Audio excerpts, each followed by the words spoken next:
Ladies and gentlemen, welcome to the Morning Hustle, man. This dude has been with us, man, for, it seems like our whole entire childhoods, and now we're adults now. He's still doing amazing things. You know about a lot of things, but listen, today we talk about something super serious. We talk about the black contract, or the contract with Black America. The one, the only Ice Cube is on the line. What up, G? Yeah. What's up with you, man? Yo, everything is everything. First and foremost, shout out to everything you contributed to us in every other space of entertainment. But what we're dealing with right now is more important than anything ever. And it's the upcoming election and the things that we're trying to see changed. And when I got your whole contract with Black America, I was going through it. And I'm like, this is a lot. But you know what? It needs to be. You know what I mean? This is something that you should be able to look over, just glance through and, and just pick apart, man. So what made you decide to put this together and why? Well, it's needed. We needed a jump off. There's a lot of reform going here and there, police reform here and there, but you got to get everything. If you do police reform and you don't do justice reform and prison reform, we'll get victimized down the line. So you got to fix them all at the same time. So that's what the contract is doing, trying to fix a lot of problems that we have in a broad way. And this is just, the starting off. This is just something that can grow.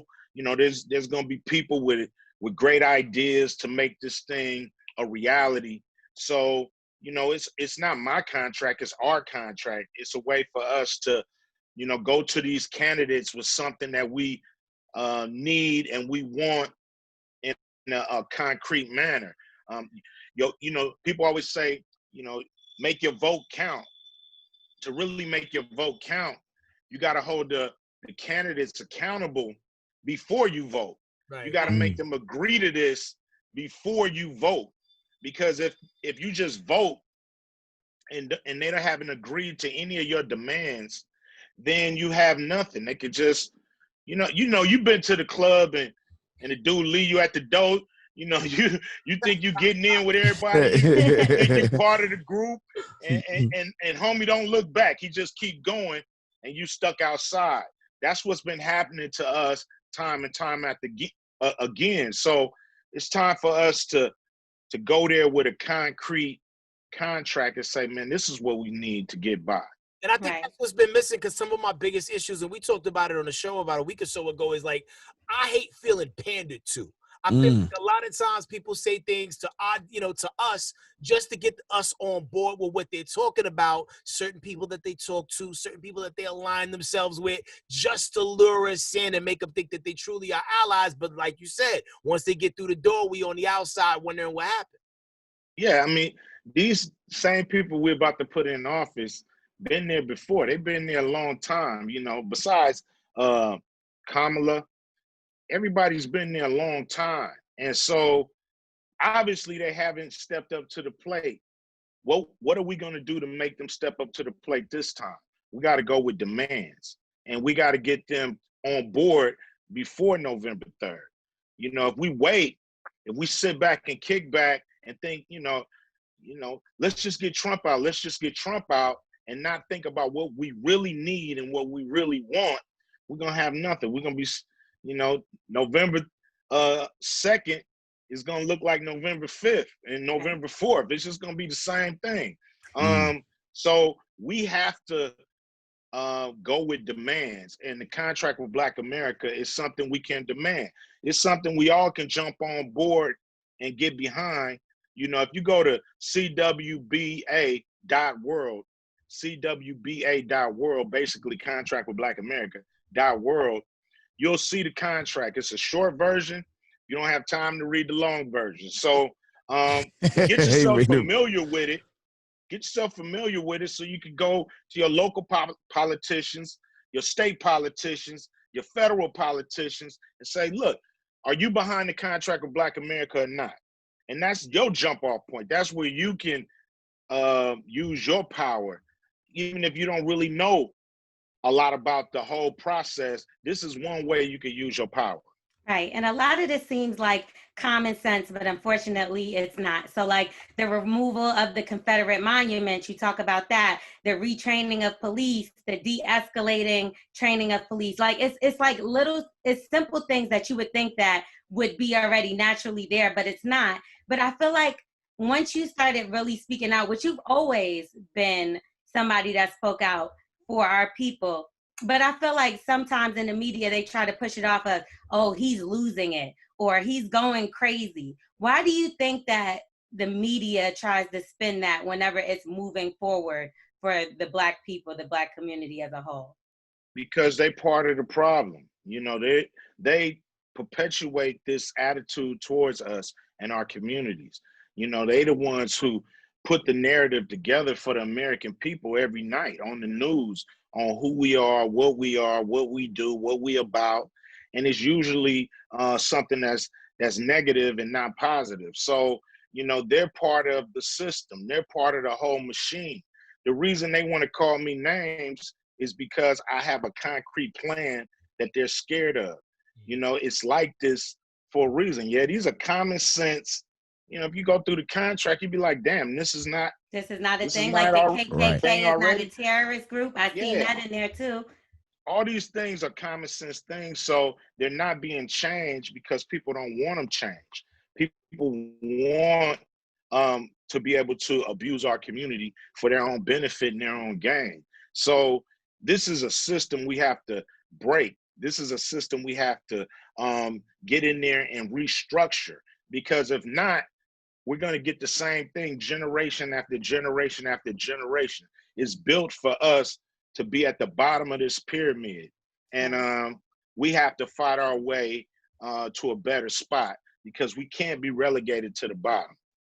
And the cool thing about this contract is it not only just affects Black Americans as well, but, you know, also there's, you know, language in there that protects the Native Americans, who I feel like, you know, also got a very raw deal, you know, as it relates to the total, you know, total infrastructure that set up this country. And they're also inmates, people who've done their time, who don't have, who come out of prison after serving their time with less rights. The fact that, you know, their voting rights aren't restored, you know, upon completing their sentences. Why do you feel like they're so afraid of, like, you know, former inmates going to the ballots and the polls and voting? Because not everybody's going to, like, use their right to do so, but I feel like they're the ones who are most affected by the rights that put them in. Right. Well, I mean, they want to keep the numbers down. Basically, you know, if just white people vote, it's a stalemate. But when you start when you start adding Black people, Latino, you know, now you can really change the race. So when we go out and vote, we can really move the needle, especially if all of us get behind a movement. We can move the needle. So that's what they're afraid of. And if you look at the prison, basically that turnstile, you know, that in and out, it's mostly Black and Latinos going to jail. So they don't want them to get out and be able to. Now they went in as boys. Now they come out as men, knowing what they need to do, and so they don't want them in the voting pool. You know, they're trying to keep our numbers down, try to keep us discouraged, try to keep us from voting. But that's the power. That's the only power. You got to weaponize it and use it as a weapon to get what you want. And the thing is, to push anybody that's getting elected, you should be able to push them to get what you want done before they get your vote. So that's the whole thing. Push, push, push. Don't just give it up. You know, if you just give it up for free, you get nothing. Right. Now, Brother Q, now, what's the biggest hindrance do you feel has been the biggest drawback from us being unified and having a national Black platform or agenda that you've seemingly put together with this contract? We have brothers like Kanye West who are now running and putting themselves out there to try and form some type of alliance with Trump. What's like our biggest deterrence that you see to keep us from being unified? Because we've been needing a national Black agenda to hold these candidates accountable. So how do you see these things as being the biggest hindrances, and how do we navigate brothers like Kanye who are running or doing things to distract us? Well, I mean, you got to follow your own heart, follow your own mind. What's going on is, you know, it's what's happening since we've gotten here. It's separate us, keep us separated, keep us in conflict with each other, keep us, you know, fighting over trivial stuff like skin tone and just so they got us going at each other. The plan is working. That's why we can't get it together. We've tried to organize many times in our history, and there's always been some kind of government interference. Our leaders have been kind of taken away or discredited. So there's forces that keep us going at each other. But everybody got to kind of go into their own heart and stop looking for outside influences on what they do and start looking for the influences inside. It's not really about what's going on in the world. It's really about what's going on inside yourself. So, we got to get more in tune with who we are, and then we can make our own decisions. And these tricks, these little games that they're playing won't affect us as much. So, the whole thing is you got to be able to clear the noise and understand what's at stake and what's best for you and your family. Now, you mentioned the contract with Black America. It seems like something that everybody can really get behind, that a lot of people that are Black Americans can really agree with this. But I got to ask you, do you feel like you said, how the government comes and interferes when they see something moving forward, when they see our people moving forward together? Does that kind of scare you, Cube, in a sense where they might look at this, like, look at this guy over here trying to unify things. Let's find a way to get him, let's get him behind bars, or let's target Cube now because he's trying to unify the people. Does that scare you at all? No, it don't scare me. I got my guy with me, and he promised me the victory. So, whatever they do to me and my body or my person or my situation, I don't care. I'm trying to get everybody, across the finish line. What it is I've been to the mountaintop of this world and realized there's really nothing for us. So we got to go make a place for ourselves, because the game is fixed straight up. It's locking us out systematically with these systems that we have to reconstruct or absolutely break through or bring down, because our future is not clear in this country. You know what I mean? We don't have a clear foundation, and we're 13.4% of this country, and we deserve at least 13.4% of it in some way, shape, or fashion, and we're just not getting it. We were just talking earlier about, the assassination, socially, of people who come up and, take a stance. And your opinion and your worldviews haven't changed much since you came out. Cube right now is the same guy saying the same things that he's always been saying. But now, seems like with this contract with Black of America, there's even more structure. This is what I expect from adult Ice Cube, which is dope. But we look at other people within the space who have the ability to later on down the road make those same types of movements within the business, and you watch them get publicly whipped. Case in point, you saw what just happened recently to Nick Cannon. He was having a conversation, saying some things that some people may seem to find not necessarily PC, but at the same thing, narratives get painted about us all the times, and you never see as people get canceled the way that they publicly canceled Nick Cannon and whooped him in front of everybody. And we looked at him to be one of the strong guys who had the ability to, help move us forward. But, you kind of move in the same space, but you didn't receive the same backlash. Why do you think that is? I don't know. I don't know what's going on in the mind of these people. But the thing is this, Nick Cannon is still a leader. He's still pushing people forward.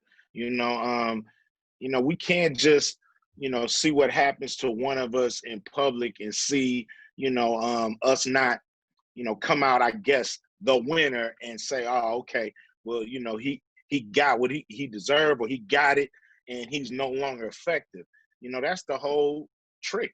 That's what they're trying to do, is make, celebrities who have something to say ineffective. Now, should people be trying to discover these things on the air in front of everybody? No, that's probably something you need to do behind closed doors before you get on the air. But, that being said, I still look at Nick as, a great leader, and I wish him well, and I hope he, overcomes whatever he's going through. With me, I stand on truth. I'm not caring about what can be given to me. I'm not begging for anything from, the people in power. I just do what I do, and they got to do what they got to do what they got to do. I got to do what I got to do, and that's just the way I am. And I always said when I got in this business that I'm gonna be myself, and I'm gonna leave this business myself. I'm not gonna let nothing corrupt me, and that's just who I am, and I'm willing to die on that. But last week, Akon, since we speaking of what people had to say, Akon said that we need to get over slavery, right? So we felt strongly about that on this show. We obviously didn't agree with him. What do you feel about him saying things like that? Well, to me, he really don't have the right to speak on that. I don't know if his family ever went through slavery, or his people ever was enslaved, but that's for us to speak on here. Don't Nobody can tell us to get over our pain. Period. Nobody can tell you. Nobody can tell me. Nobody has that right. So I just think, he don't have the right to say that. He just gotta worry about his pain. But we'll get over it once everybody else get over it. And give us what we supposed to have. Right. Once everybody get over their racism, we'll get over it. But until then, we own it. You know what I mean? We own it, and we lit, and it ain't going away. Now, Brother Q, you talked about what's best for your family. How have you prepared your son and the rest of your family to take on the position that you hold in the community as far as not just an entertainer, but an activist moving things forward? Do you feel like your son is prepared to walk in your shoes with that and following the family mindset? And is that something that you actively push for him to do? No, he's his own person. My kids are their own people.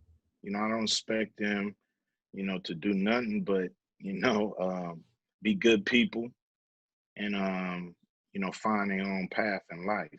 And I don't think they have to carry my burdens that, I created my own with my own free will. Okay. I think he's his own person. All my kids are their own people, and they can do what they like with their life. And I'm gonna support them as long as there's nothing that's not righteous. So as long as they're on the side of righteousness, I'm gonna support them no matter what they do, and they don't have to follow in my footsteps. That's the beauty of free will given to us by God. We can do what we want when we want. Speaking of support, how can we all get behind the contract with Black America? Because I'm pretty sure, as I was reading through it, it's something that I know I 100% want to get behind. Everything that you said, even from the anti-racism classes in school, it was so many great points you made in here. So I just want to know, how can we get out there and support this and get other people to move towards it as well, to make a change? Well, I mean, it's just, push it. Push people to read it, to push everybody knows somebody that knows somebody in government somewhere, and so push them, and we got to push our elected officials to get behind it and sign on to it and start speaking on it. And that's how you get behind it. You do what you can, as long as you can, as fast as you can. That's how you get behind it. I don't have all the answers. I'm not a legislator. It shouldn't have even be me doing something like this. This should have been the politicians putting this Absolutely together. Right. But I love our people, and we just need a jump off point. We need a foundation to say these are some of the things that would help us close the wealth gap. If you don't understand, the wealth gap is generational, meaning, a white person, if they had $1, a Black person is worth 10 cents. Put it that way. So every dollar a white person is worth, a Black person is worth 10 cents. Now that got to close. It's not getting smaller, it's getting wider. And it's systematically. It's not because we haven't worked hard, or we're not educated, or we haven't put ourselves up by the bootstraps. It's just that we're not given the capital to actually participate in capitalism. And that's why all we have and all we getting is crumbs. And you talk about some of that too within within the contract too. I was watching a documentary. It was talking about how, when America was first getting started, and post slavery, as they were building houses, there were rules written within the banking infrastructure that you shall not give Black people loans to buy these houses. So that set us so far behind also in another aspect as well. And, as, these white people was able to buy these houses and pass them on to their children as a form of capital so they can build themselves up, we were way behind in the deficit on that and never got a chance to keep up. So, Yes. hip hop is a culture of excess, and mainstream wise, the wrong things are focused on. So what, from your opinion, do you think people should focus on financially to help us get recalibrated and move better than we've been moving in the past 300 years? Well, I mean, I think hip hop, is a art of not right now. You said excess. You know what I mean? I just think it's escapism. We're just using the music to escape, the situation that we find ourselves in. And so we're doing it through like superficial stuff like cars and jewelry and clothes and, kind of, a pimp way of looking at paradise. You know what I mean? And so that mentality is low frequency stuff. That mentality will keep us in the ground. That mentality will keep our vibes low. So we just got to raise them. We got to raise above those material things that makes us feel so much pleasure. We gotta actually get it in, people and family and friends. We gotta get it. We gotta get that energy from other things, So until we start putting down these superficial prizes and trinkets and things that make people feel like they living a life, we're gonna continue to work on. We're gonna continue to have these issues. We gotta straight up. We gotta raise our vibes and raise our expectations on what we want out of the world, and it's not just material things.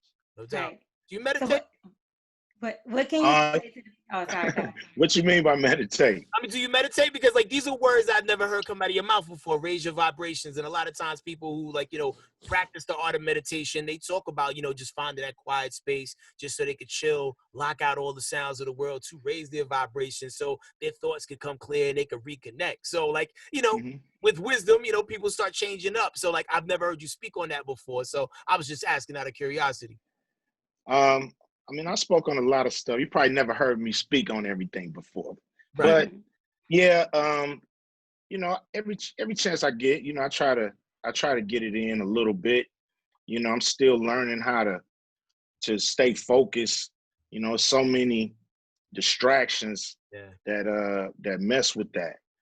So many different things going on that electronically around us that really messes with that. So you got to find a space to be able to find that pure quiet time, and it's hard to find sometimes. Hey. I feel like you're really doing big things with everything, showing that you can be a Black owner and not have to sell it to somebody else. You have the big three, which is something that is Black owned and run by you, and just so many other things. But I just feel like you're a big voice and can have a lot of people follow behind you. Now, lately, I've been hearing people saying things like, well, I'm not going to vote because my vote doesn't matter anyway. Or I'm not going to do this because the system's never going to change. What do you say to those people that have that in their mind? To me, that's an easy way out. It's a little bit, kind of giving up to me. I think you can be effective. Don't just look at the president. It's judges, it's DAs, it's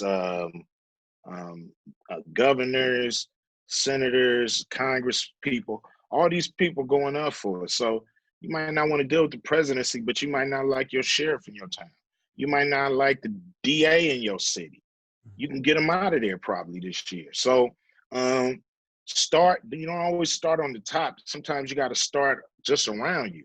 And if you vote and that sheriff you don't like, or that DA or that judge or whoever you don't like gets kicked out of there, you're gonna feel like, yeah, I did make a difference.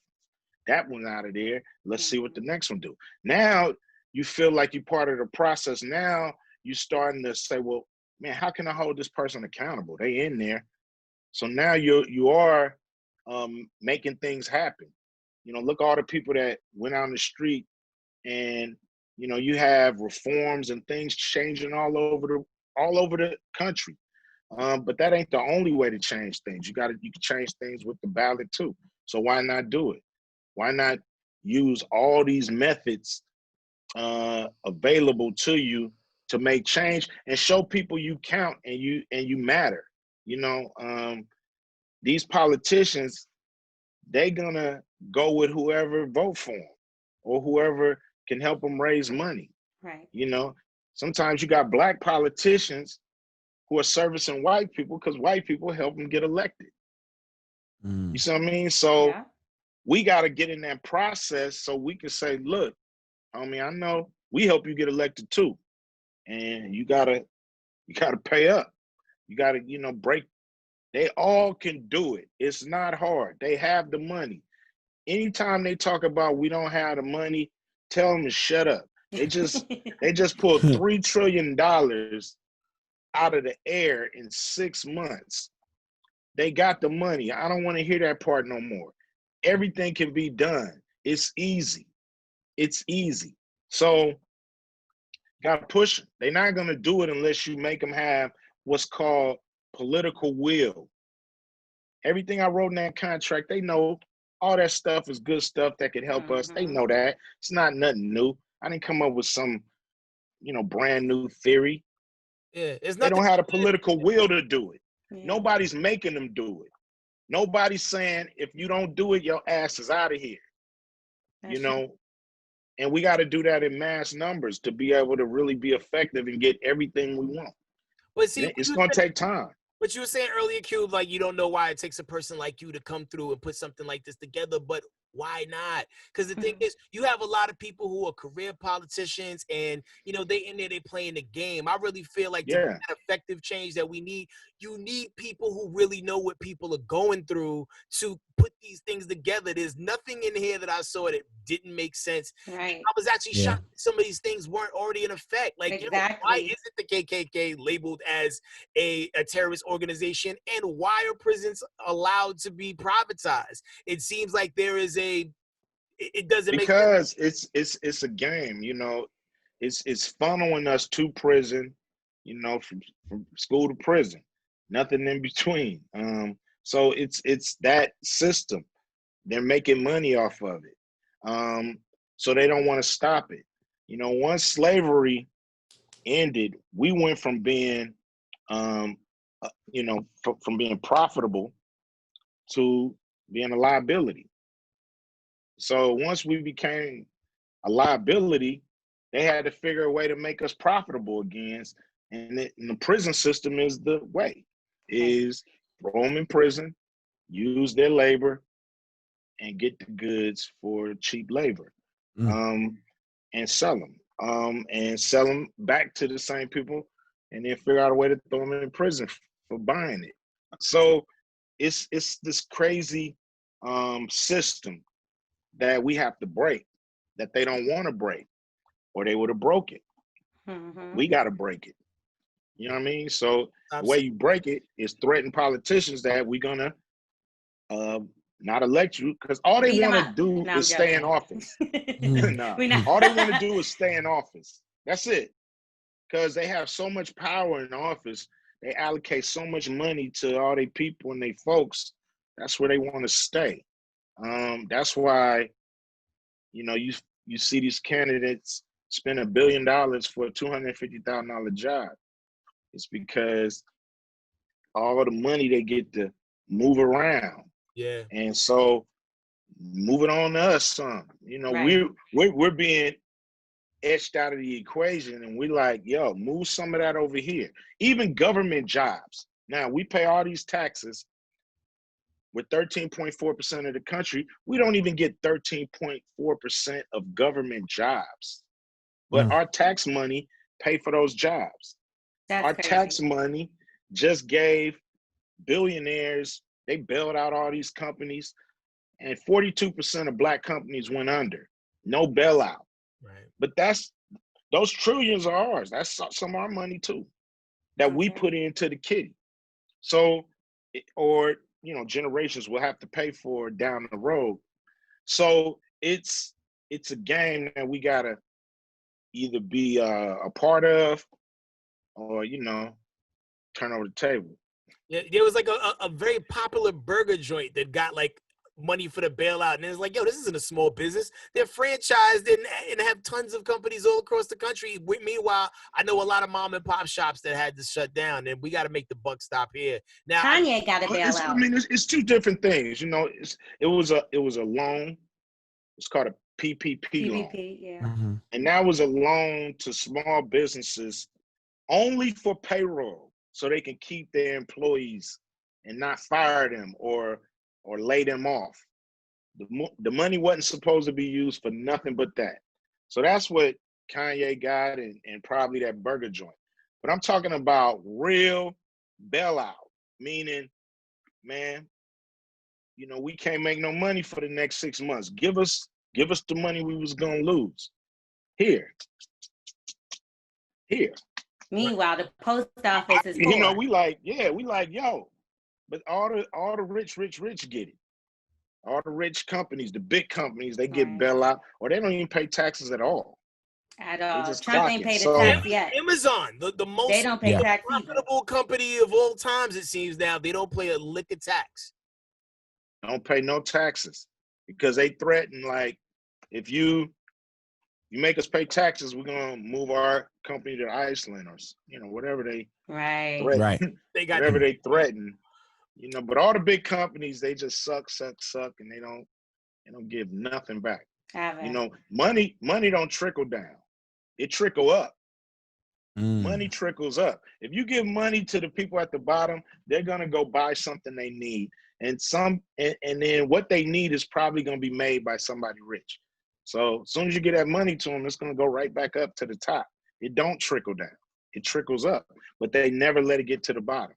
That's the problem. And this is why we at where we at, man. Yo, Cube, you're doing some phenomenal things out here in the space. I know there's a place to read the small version of the contract with Black America, but where can they go to read the long form joint with the diagram? Same place. Okay. The same place. What's the site? Go to cwba.world. And I know you were saying that you know, me being in this space right now, it's our turn. You know, I mean, we had our turn doing the, you know, the industry stuff, but now it's our turn to step up and try to push our people forward. You know, not just the culture, but everybody, all of our people. It's time for us to step up and play that role. So, you know, it's just my natural progression. Hey, yo, I love that we could talk to you for this long and not mention anything artistic, because like there's that much depth to you, man. So, yo, you keep doing your thing. Shout out to everything you are. Shout out to everything you will continue to be as time goes by, man. Like, yo, there's very few living legends, and you happen to be one of them, man. So one time for the brother Ice Cube. Thank you so much for being here, bro. Yeah, I appreciate the morning hustle. You know, y'all get down, man. Keep doing what y'all doing too. Can't wait till you come to the city in real time, man. God bless, bro. Yeah. I'm gonna tell you that my mother want me to tell you she love you because she's obsessed with you, so I had to tell you. Tell I said, hey, mama. I'm gonna tell her. Thank you. All right. Bye. Later. We are the morning hustle.